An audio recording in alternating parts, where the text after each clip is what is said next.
বন্ধুরা, আমি আজকে আম পোড়ার শরবত করব। আম তো কাঠের জালে পুড়িয়ে নিয়েই আসলাম, দিয়ে এবার ছোকলাটা ছাড়িয়ে নেব। আম পোড়ার শরবত করতে লাগবে তোমার চিনি নিয়ে নিলাম, নুন আর গন্ধরাস, লেবু পাতা আর ঠান্ডা জল। এবার ছাড়িয়ে নেব।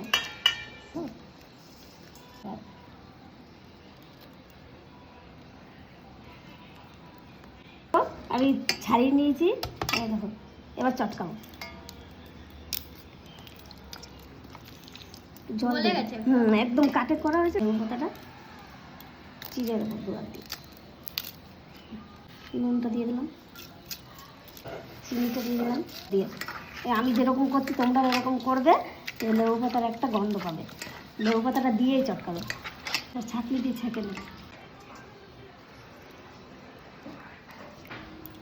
এই দেখো, একটু টেস্ট করে দেখি। এই দেখো,